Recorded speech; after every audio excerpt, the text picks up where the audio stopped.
El mensaje que escucharemos en el día de hoy se titula Hasta la cruz. La Biblia nos muestra que la meta más alta de nuestro Señor Jesucristo era la cruz, una meta muy interesante.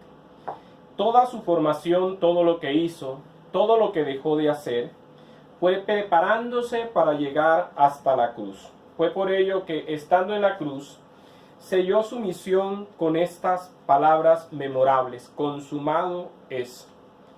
Hoy quiero destacar tres facetas de esa preparación que tuvo Jesús para llegar como debía llegar, como el Padre Celestial esperaba y como la humanidad necesitaba que llegara hasta la cruz. Así que ese es nuestro título hoy, Hasta la cruz. La primera faceta que nos muestra la palabra de lo que Jesús hizo para llegar de acuerdo al estándar que le exigía la cruz es su obediencia. Se mantuvo obediente hasta la cruz. Dice la Biblia en Filipenses capítulo 2, versículo 5 hasta el versículo 8: haya pues en vosotros este sentir que hubo también en Cristo Jesús, el cual, siendo en forma de Dios, no estimó el ser igual a Dios como cosa a que aferrarse, sino que se despojó a sí mismo, tomando forma de siervo, hecho semejante a los hombres, y estando en la condición de hombre, se humilló a sí mismo, haciéndose obediente hasta la muerte, y muerte de cruz. Cristo fue obediente hasta la cruz, lo que significa, por un lado, que fue obediente para ir a la cruz y morir allí, pero también significa, por otro lado, que fue obediente siempre. Fue obediente durante toda su vida, hasta el día que murió crucificado. Podemos decir a la luz de la Biblia que Jesús fue obediente a sus padres terrenales y que fue obediente a su Padre celestial. En el Evangelio de Lucas, en el capítulo 2, se nos narra que todos los años su familia, la familia de Jesús, asistía a la fiesta de la Pascua en Jerusalén. Cuando Jesús tenía 12 años, fueron a la fiesta. Y al regresarse juntamente con todas las personas que participaban de esta fiesta, Jesús se quedó en Jerusalén. De repente sus padres se dan cuenta que Jesús no está entre la multitud que camina de Jerusalén a sus diferentes poblaciones. Y comienzan a preguntar por él, y al no encontrarlo deciden regresar a Jerusalén. A los 3 días lo encuentran en el templo debatiendo con los sacerdotes y con los hombres más destacados en cuanto al conocimiento de la ley de Dios. Hombres que se admiraban de ver la sabiduría que había en Jesús por las respuestas que daba y por las preguntas que hacía. Entonces nos dice la Biblia que cuando le vieron se sorprendieron, y le dijo María a su madre: hijo, ¿por qué nos has hecho así? He aquí tu padre y yo te hemos buscado con angustia. Y dice Lucas 2:49 que entonces él les respondió: ¿por qué me buscabais? ¿No sabíais que en los negocios de mi padre me es necesario estar?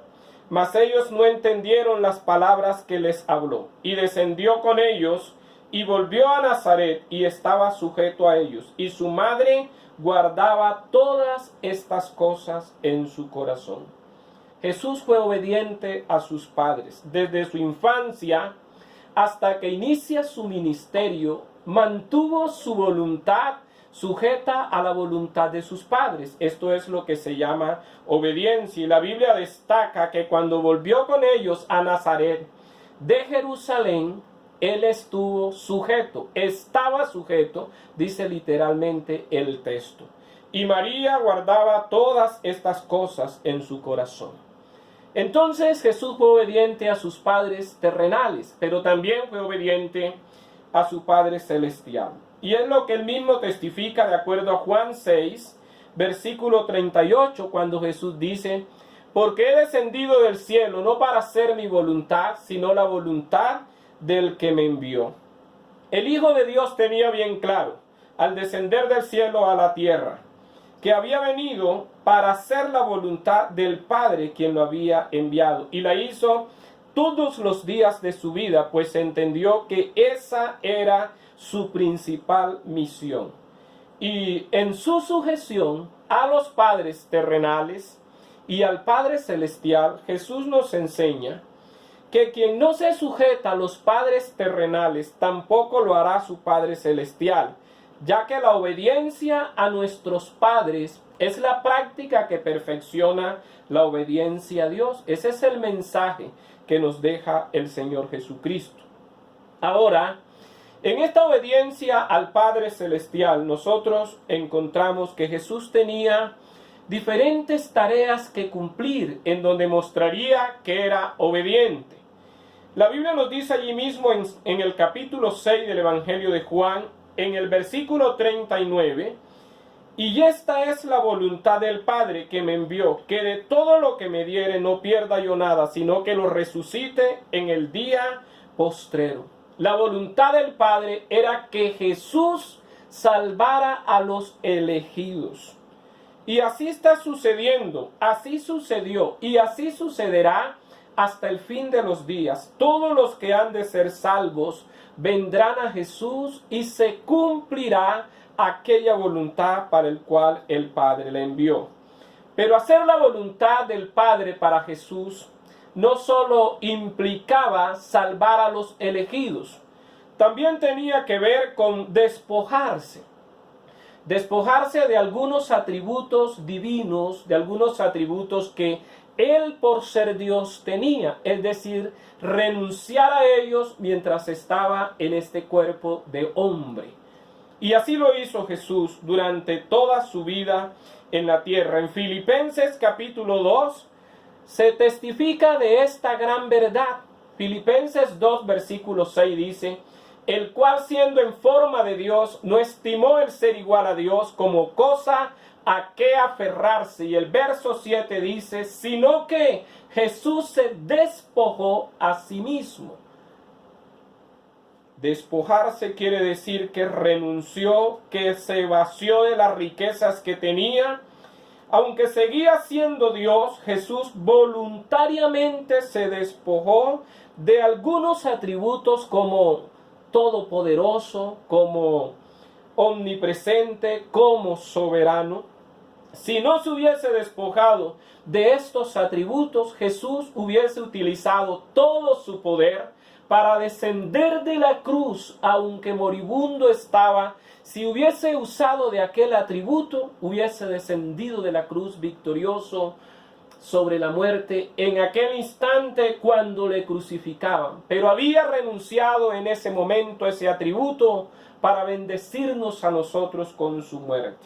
Si no hubiese renunciado a su atributo de omnipresente, hubiese podido desaparecer de la cruz y aparecer en cualquier otro lugar. Pero Él se había despojado de estos atributos por amor a nosotros. Por eso, vivamos agradecidos con Él, vivamos para compensarlo por su amor y su entrega con nuestro amor y nuestra entrega. Rindámonos a Él, pues Él se rindió por amor a usted y por amor a mí. Y sobre todo, aprendamos de Él a despojarnos. Despojémonos de todo lo que nos aparta de Dios, despojémonos de todo pecado, despojémonos de todo mal hábito, despojémonos de todo mal sentimiento, despójese de todo lo que le aparta del Señor. Pero hacer la voluntad del Padre para Jesús y llegar hasta la cruz en obediencia, haciendo la voluntad, no solo le implicó despojarse, sino que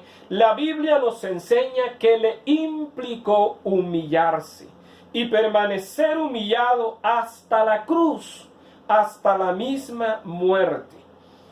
La Biblia dice en Filipenses capítulo 2, versículo 7, y tomando forma de siervo, hecho semejante a los hombres, y estando en la condición de hombre, se humilló a sí mismo haciéndose obediente hasta la muerte y muerte de cruz.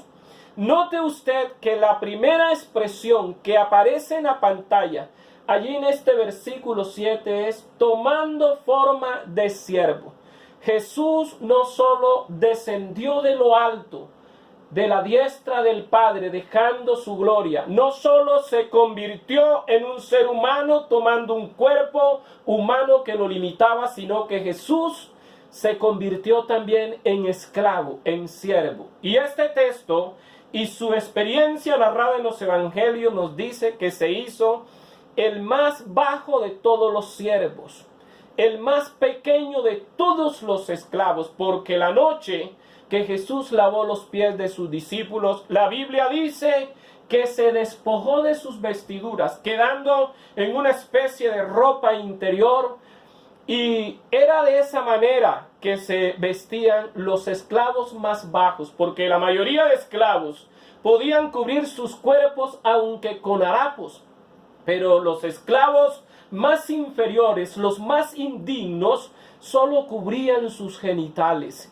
Y de esa manera se presentó Jesús para lavar los pies de sus discípulos. Y no solo ese día, el día que llegó a la cruz, así estaba Jesús en humillación. Le despojaron de sus ropas. Jesús se preparó toda su vida para llegar hasta la cruz en humillación, como nos lo enseña este texto de Filipenses.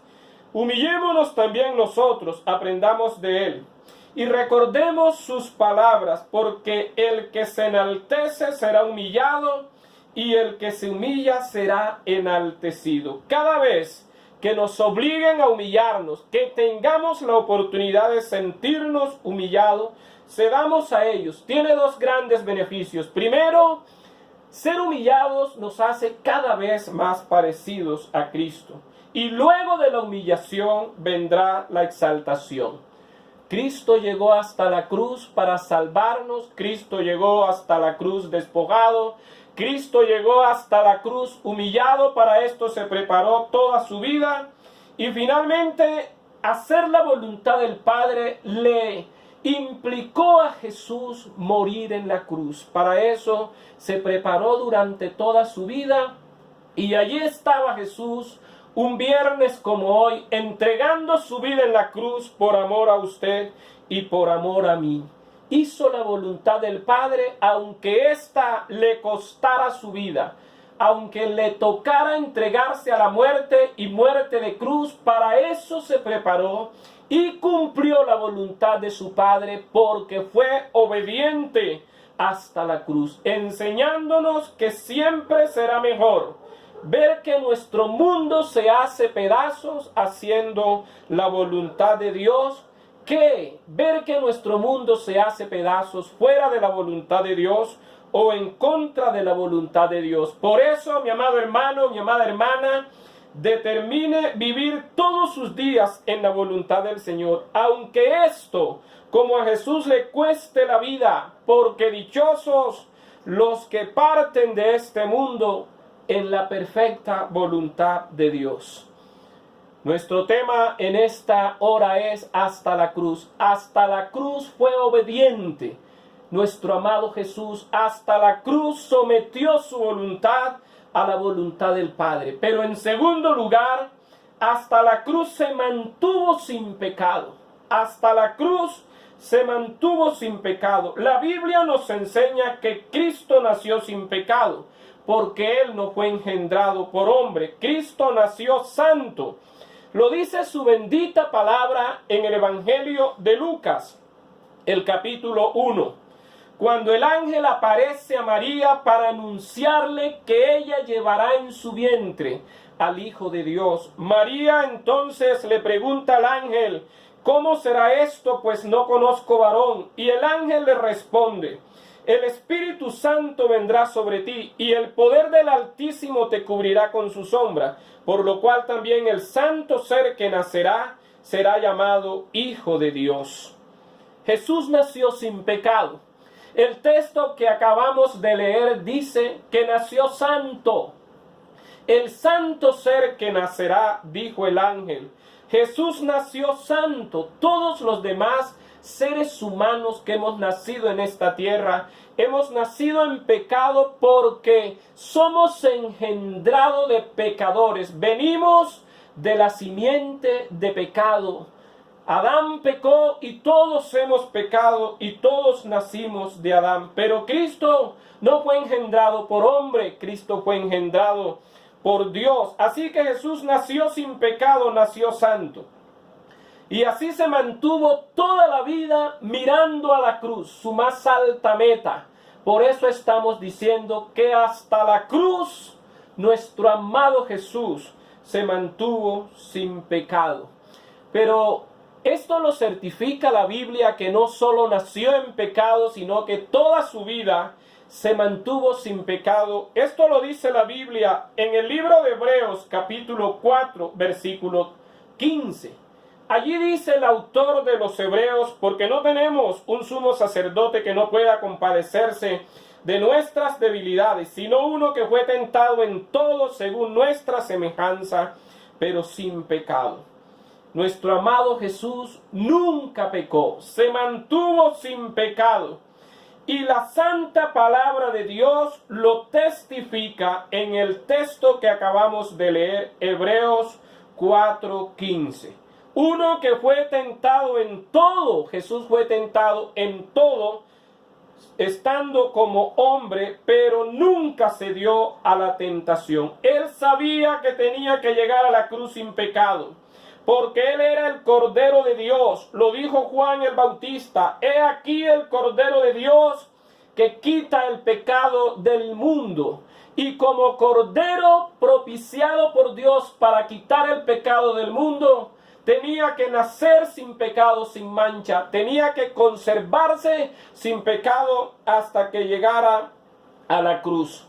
Y así se mantuvo, llegó sin pecado a la cruz. Y es lo que la Biblia testifica en Primera de Pedro, capítulo 2, versículo 22 y 24, cuando dice: el cual no hizo pecado, ni se halló engaño en su boca, quien llevó él mismo nuestros pecados en su cuerpo sobre el madero, para que nosotros, estando muertos a los pecados, vivamos a la justicia, y por cuya herida fuisteis sanados.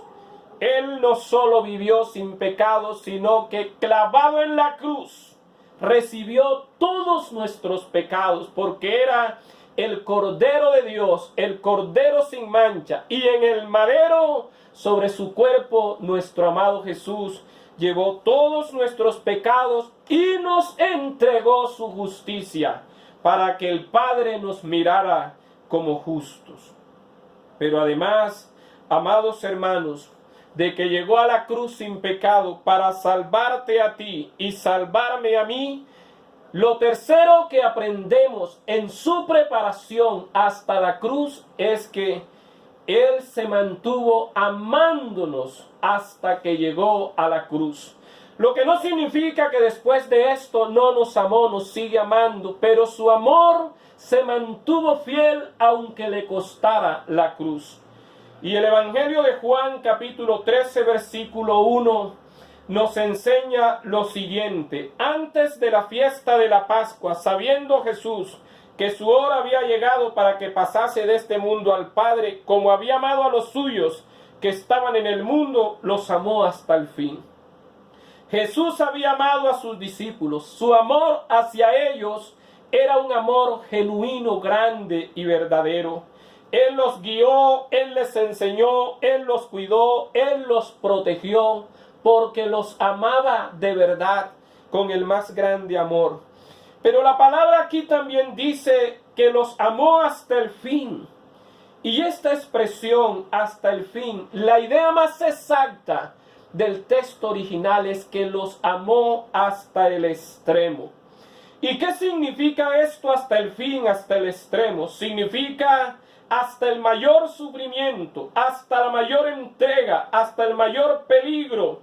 Hasta el fin significa amor que permanece en el tiempo, amor que es hoy y mañana también es. Hasta el fin significa que entrega su amor totalmente, llena la copa del amor de los discípulos. Y hasta el fin significa hasta el fin de su vida.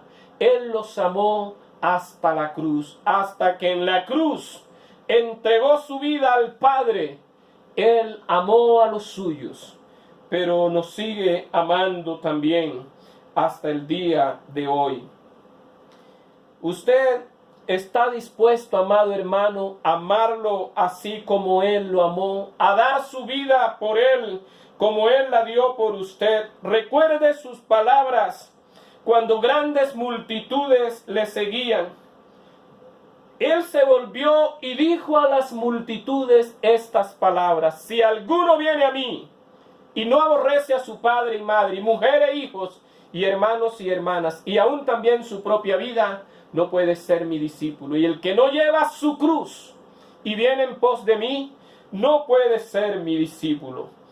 Quiero parafrasearles estos versículos para que lo entendamos un poco mejor.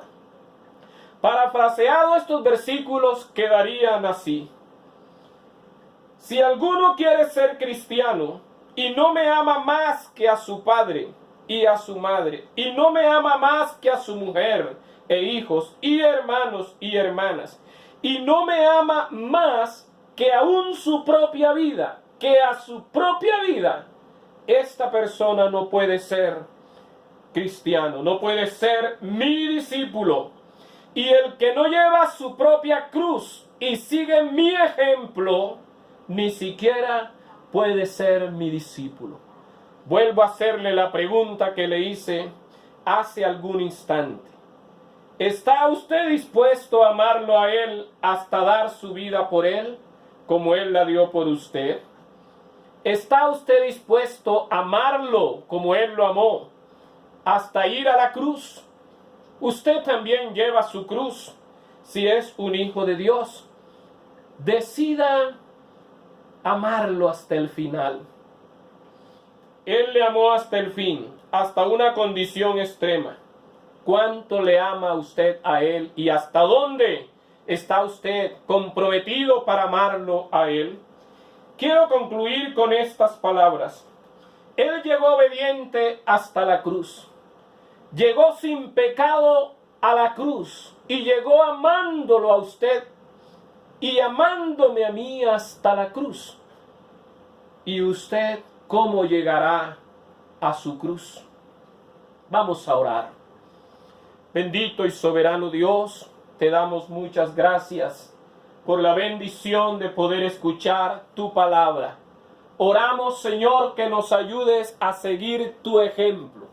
Te lo pedimos, Padre Celestial, en el nombre maravilloso